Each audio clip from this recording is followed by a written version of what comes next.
Welcome to the Jack and John podcast. I'm Jack. And I'm John. We're on a mission to help you focus on Christ. Well, Jack, as we're recording this, we're about 2 weeks out from losing a dear friend and longtime pastor, Reggie Epps.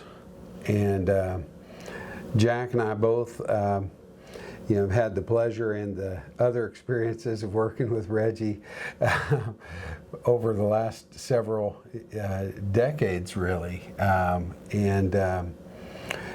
We just wanted to honor his legacy and talk about him today, because to me, Reggie's life helps us focus on Christ, because that's what he was all about. He preached the word of truth, and the verse that comes to my mind today on that is from 2 Timothy 2:15. You've heard it before. This is from the New Living Translation. Work hard so you can present yourself to God and receive His approval. Be a good worker, one who does not need to be ashamed and who correctly explains the word of truth. And I feel like for me, as a member of one of the churches that Reggie served in, that's what he did best. He rightly divided the word of truth and explained it in a way that anybody could understand. He was the milk and the meat. He gave everybody something, when he preached. So, well, Jack, what do you want to say?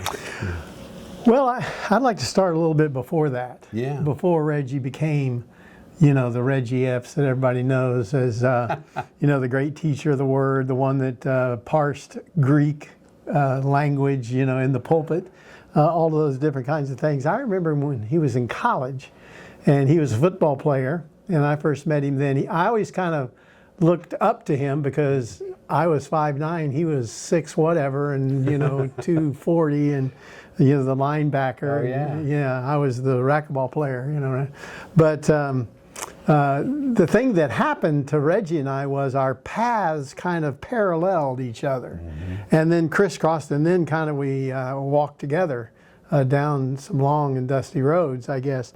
But people may not know, but one of the best things that Reggie did when he was in college and a youth minister early in his ministry was do a Julia Childs impersonation. Did you ever hear him do that? Oh, I'm just picturing it. Oh, yeah. He would put on the dress. He would put on the wig. He would come out and he would talk like this, like Julia Childs. And he was pretty good. He was pretty good. Very good impersonation, I must say.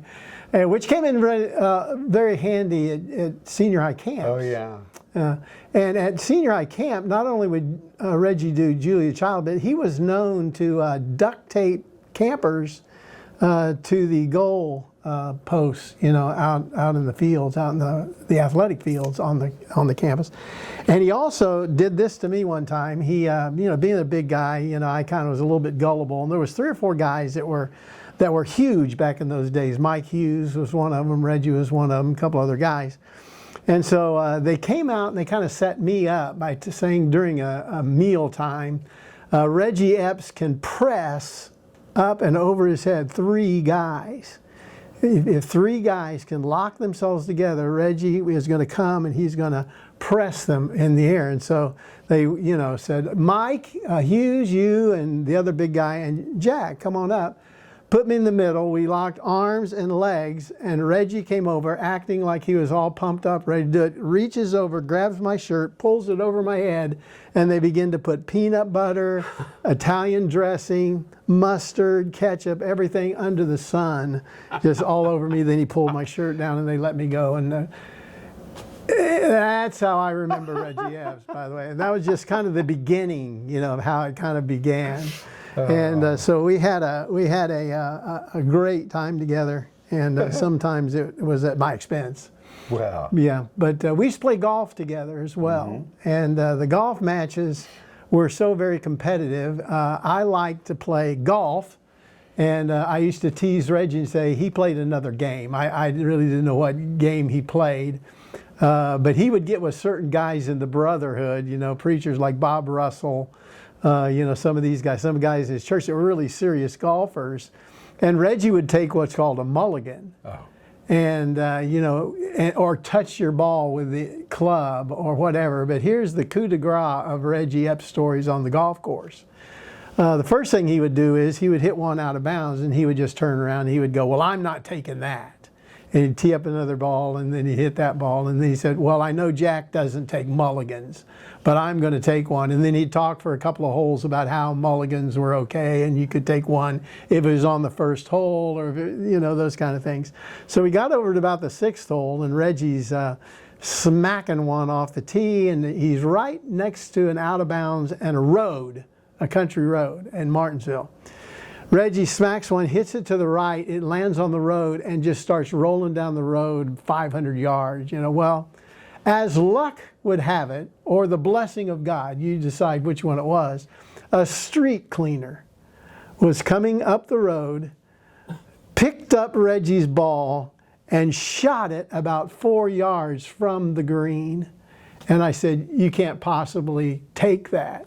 That's my ball, that's where it landed. Let me tell you, so he took the infamous street cleaner shot that should have been out of bounds, shooting right, laying 3 about 150 from the hole. He was about.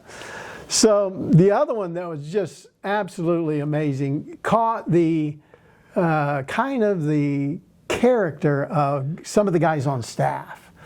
One of the guys that was on staff, if people know Reggie and know me, probably know Pete Holmes. Oh, yeah. Pete was both here in Indianapolis at Mount Pleasant and also out at Legacy in Kansas City, same as myself. And so he was kind of the preacher that preached when Reggie didn't. They shared the preaching, shared the pulpit. And Pete, excellent preacher, and they just complimented each other tremendously. Well, they complimented each other pretty well on the golf course, too, because we were on about a 195 par 3. And there's these evergreen trees over here, and I can't remember what the name of the trees are, but they're the trees that kind of have a row of limbs, and then it's blind, and then another kind of pretty tree goes up. And Reggie hits his over inside that huge tree, finds the ball, he goes into the tree. I couldn't see him. He was totally covered by the tree itself. He calls Pete over and says, hey, Pete, could you pull that limb back? And so Pete grabs the limb, starts to walk back, and literally opens up that tree like Moses parting the Red Sea. And now he's right off the green with a clear shot, free swing. And I'm going, time out. You can't move a live object. That's a different game. But Pete was the blessing guy, always a blessing to you. Always going to help out. Held that limb back. Reggie smacked the ball 2 or 3 feet from the hole, sunk it for a par, and I'm sitting there just going, oh well. And then what Reggie would do is he would smack talk, smack talk you, and then say how he beat you, how I just beat you. I said, yeah, but how about that par 3 over there? Well, I hit the ball, that was legitimate. So that was typical Reggie. We were always, but we liked to play with each other. I don't know why. I guess he liked to play golf with me, because he liked to talk about his game. He would talk about his shot, and I would let him talk about his shot. So basically it was hit the ball, talk about Reggie's shot, about the next shot, and sometimes he would hit far, most times he would probably hit it off the tee further than me. And he'd go straight to his ball, and I'd go, my ball's back there. You should stop at the guy's ball that hit it the shortest. But he's thinking, that was Reggie Epps' mindset. He was focused, literally laser focused, on what he was thinking about, his plans, his dreams, his goals. He was focused on it, and he would go full bore until he accomplished that goal or that dream. That was Reggie in life, everything. But very successful, very successful. I looked at Reggie. Reggie was typically, I know he had an early ministry. He had a ministry here in Kansas City where he was a youth minister. Right. But by the time he got to Cleveland, Oklahoma, he was the senior minister. And then when he went to Mount Pleasant, he was the senior minister there. And then when he went to Legacy Christian Church in Overland Park, Kansas, he was the senior minister there. Well, I've been a youth minister, a custodian, everything under the sun, a music minister. just all kinds of different things on staff, but Reggie was always the boss. I said, Reggie, you can't understand how your staff feels. You have to understand, let me tell you how your staff feels, because you've always been the big guy, you've been the main guy. But I don't know if Reggie could have been anything else. I mean, it was like his nature was to set the vision and to go for the goal. And it's like, if you're going to be on staff with a senior minister who sets the vision, then that needs to be your vision. If it's not going to be your vision, then you need to go find another ministry, because you would be divisive then if you could not follow that vision. So that was kind of my memory of Reggie. I have wonderful memories of great services, great programming, great sermon series, great teaching. By the way, he was one of the best with a whiteboard and a marker that you've ever seen. He would come into a room like this, and there would be a whiteboard, because he would always have a whiteboard in all of the rooms, right? Take his marker in there, and then he would start to draw up the plan. And I think it was, in his mind he's pretending he was football coach. Must have been the football coach or the CEO, became in the end. But he was truly amazing, truly amazing. He came into my office about 4 years before I retired, and on my whiteboard he wrote out my whole retirement process and plan. Here's how you can do it, Jack. And he just had it all written up. And about an hour and a half, he sat there, and I sat at my desk and watched how my retirement plan was going to work. Here's how we're going to help you retire. Anyway. Yeah. So. The thing that's amazing to me, there's so many amazing things, but when I look back on Reggie and his ministry, it's remarkable to me that when he started at Mount Pleasant, he was about 34. Mm-hmm. I think he turned 35 not long after he came to Mount Pleasant, if I'm remembering right. And of course, at this stage, that was probably early 90s or 1992. 1992, maybe that's probably about right.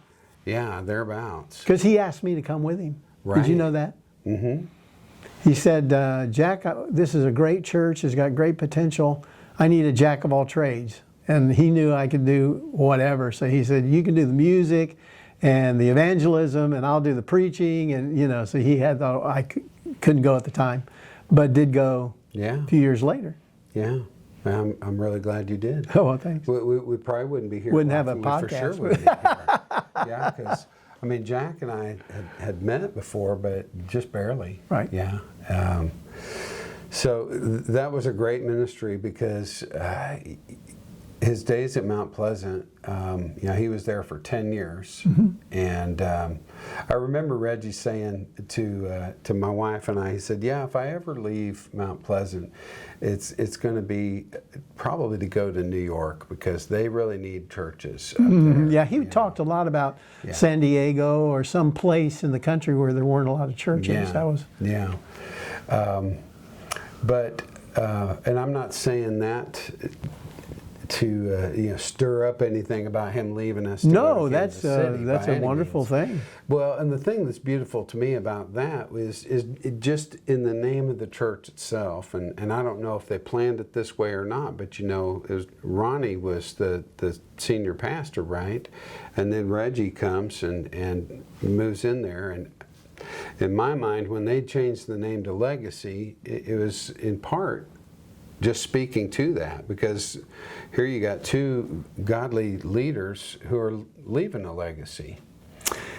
Yeah, let me share just real simply what Reggie's vision was for that, because I thought it was really cool. When he first started that vision there, the concept was, you have a plant, you have a building, and you win the neighborhood. You win your neighborhood.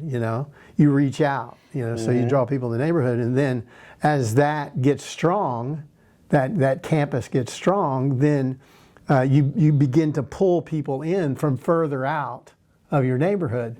So when you have so many people out on the north side, then you plant a campus out there, and then that campus begins to draw the people in the neighborhood, and then you continue to plant campuses every 2 years, and pretty soon, it grows, it spreads, and that was the idea, and pretty good vision.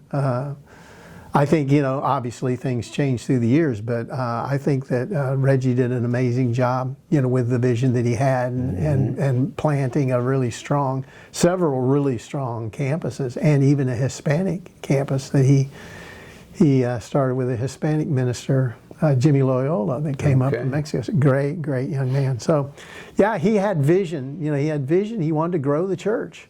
He wanted people to be, but he was spot on. One time I can remember being with Reggie and him allowing me to do things. I would get away with things a little bit because we had been together so long, and I had known him so long. He had known me so long, since the like the late 70s, early 80s. And so we would do a song, and I don't know if you remember the song. We would do a song. It was called "Fire in the House." Remember "Fire in the House"? I remember that. And it's from the Brownsville revival or something. I love that song, but there were people that absolutely hated that song. Despised it. Oh yeah, I know, but it was really more so don't take yourself so seriously, right, type thing. I don't know if that's legitimate. Fire in the house. Yeah. But what I did was a little bit overboard probably, but hey, just smile and move on, right? Don't take yourself too seriously. My favorite part, I got to tell you this, my favorite part when I would be on the worship team and we're singing that song is one of the guys that absolutely hated was the on song. The praise team? No, he'd be sitting down in the pew, back when we had pews, and he's just got his arms folded and this scowl is like, there might be fire in the house, but that dude's doing his best to put it out. Well, I'm used to that. So. Well, when you hear what I did with it, I'm probably amazing that I didn't get kicked out of the church. But yeah, I had a fog machine, and we used to use that fog machine at productions. Yeah. And I put the controller at the foot of the keyboard player, and at the third chorus, I would tell him, step on that thing and release that fog. And the first time that we did it, I didn't tell the praise team. And Herbie Manaputty, he was the guitar player, a tremendous guitar player. And the fog machine was right behind his amplifier. So when the fog came through his amplifier, he thought his amplifier blew up. And he thought he was going to get electrocuted through his guitar, so he's got his hands in there. He wasn't praising the Lord. He was trying not to get electrocuted by his guitar. And the fog, would just go, and people just shook their head because I got away with it. Anyway, I think I remember thinking that was a bit much. Yeah, that's a bit much. Well, what was a bit much, and the last time we did the song, actually, was when I got a new fog machine. And I told the keyboard player, don't hold your foot on the controller very long because this is a brand new fog machine and it's a lot more powerful than the other fog machine. And he didn't listen to me. He slammed his foot on it. He probably listened and just did what he wanted. And I mean to tell you, a shot of fog came out from the choir loft and totally engulfed the worship center. And all of the older ladies, bless their hearts, were down on this section right here, right in front of me, right in front, and they thought it was toxic gas or something. Oh, yeah. They thought they were going to die. And I'm on there going, it's okay, it won't harm you, it won't harm you. And the next thing I was going to do was I had a light, a red light, and I set that up. And so now we've got fog and a red light and fire in the house. And Reggie came to me and said, I think that's probably enough. Probably enough of fire in the house. I could see that. Hey, sorry if that whistle was too loud. I don't know how that comes across. Sorry. But what Reggie would do, me as his worship leader, we kind of were partners in crime, so to speak. We were close to the worship.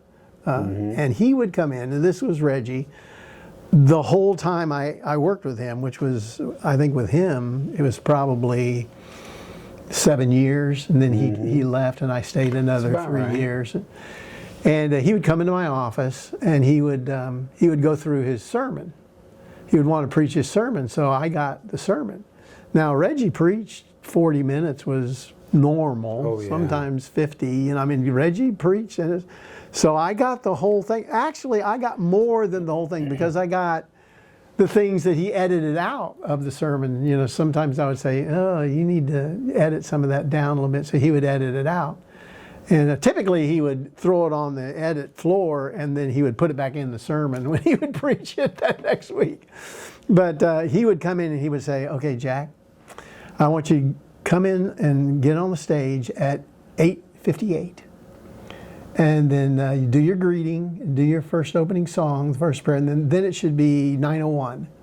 And at 9:01, and he would go through the whole service minute by minute. And then at the end of it, he would say, and I'm going to get him now, so any of the family or anybody, for Reggie understands and he knows.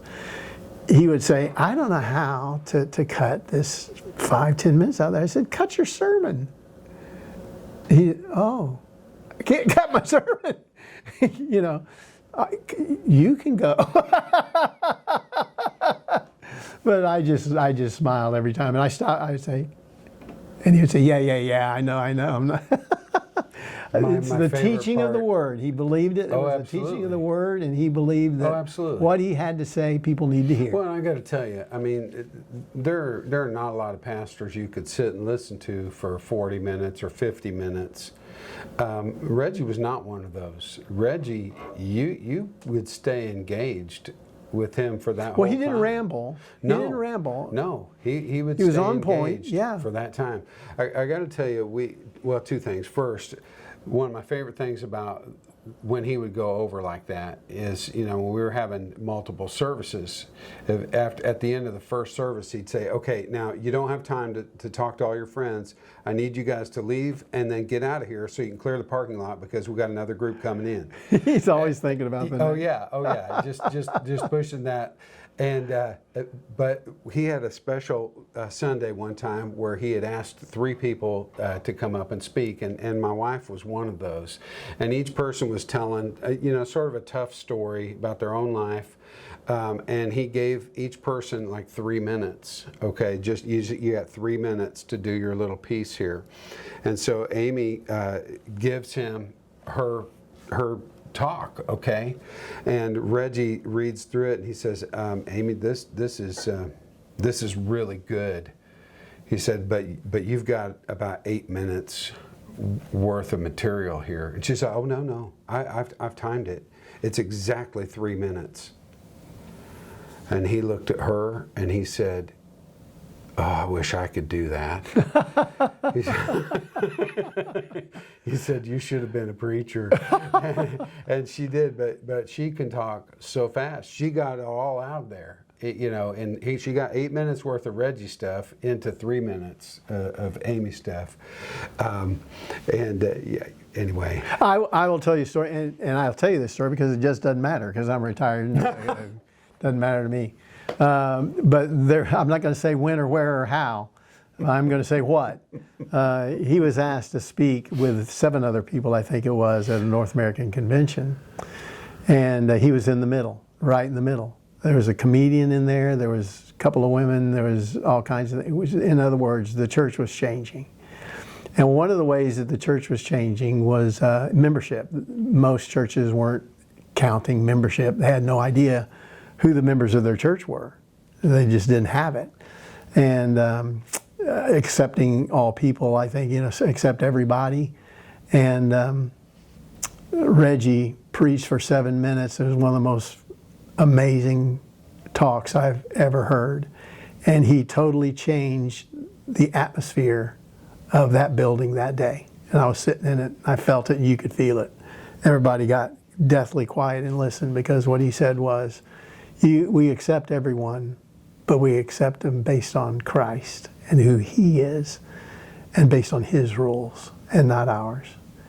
And but it was all the Word. I mean, there was more than that. That was, that's not what he said, but it was that gist, he was bold and he didn't care where he was. He was going to preach the Word of God. He thought about it. I mean, he was concerned, but he wasn't going to back down. If I'm going to preach, God's going to give me this opportunity, I'm going to preach the Word of God, and he did. the comedian happened to be right after him. And he said, when he finished preaching, I didn't know what to do. He said, here I am, a comedian, getting ready to go up and make fun of everything. And he said, I couldn't do my stuff. He just couldn't do it. So I can't even remember what it was. John Chris was the comedian. He couldn't do his stuff after Reggie preached. It was amazing. So that was Reggie. Yeah. Reggie was solid to the bitter end, and he was going to stand on the Word of God. Well, and I got to tell you, Jack, to me, you know, our whole object, of course, is trying to help people focus on Christ. I mean, that's why we do this podcast. And so the reason why we want to talk about Reggie is not just because, oh, Reggie's such a great guy and all that, but it's because so much of Reggie's life, so much of his preaching, it was just that. It was exposing the Word of God. And it was getting it into people's hearts and minds, so that regardless of how flawed our focus is, and regardless of how flawed we are as individuals, or he was as a person, it's about Jesus. It's Absolutely. about getting Jesus into your heart and into your mind. And the thing that to me is so valuable about that legacy is it's about holding on to the word of truth, digging into it, and sharing it with the people who need to hear it, which is everyone. That to me is Reggie Epps' legacy. Yeah. I probably sat in I don't know how many meetings with Reggie talking about what is our vision statement going to be, what is our, and what he wanted to do always was do it concise and short so you could remember it. Right, so the vision statement could be concise and short. Right, but the vision statement was this big, and then you bring it down to this big. And basically, the time that I spent the last 10 years, my ministry life in Kansas, Overland Park at Legacy Christian Church, it was, we are a biblical community living the Word. That was it. No more, so that you can remember. What is your vision statement? He wanted everybody that was a member of that church to be able to say, we're a biblical community living the Word, and then speaking what that meant. What does that mean? I love that. Yeah. And that was Reggie, and he would spend hours and hours, just working through every possible thing and ideas, and he was probably one of the best teachers that I've ever sat under, probably the best teacher I've ever sat under on leadership and the elders' purpose and function in the church. He wrote a doctoral thesis on leadership, I do believe, and he came to me and he said, Jack, could you write some practical things about what the pastor does? What is a pastor do? Oh, yeah, like hospital calling and, praying for people and things like that. And so I wrote this little part of this big thesis because he just said, yeah, you write that little pastoral part, and then I'll write, all of the leadership concepts and all of the vision statements and things. So I was privileged to be able to do that, and then he thought well enough of me to do that. Of course, I'm sure he edited it, Oh, sure. Beautifully. Well, guys, the challenge for us is we want to keep our focus on Jesus so that we can leave that kind of legacy for the people who interact with us, who know us. I just want to say a special word of thanks for sharing Reggie with us, and you have our hearts and our prayers. We love you so much. Shara and Angie and Abby and Zach and your whole family. We and love Ronnie you guys. And Darlene Yes, absolutely. His mom and dad. Right. We love you so much, and just pray God's blessing over you. And we look forward to that reunion when we all meet again. Guys, thank you so much for joining us. We love you. We'll see you next time.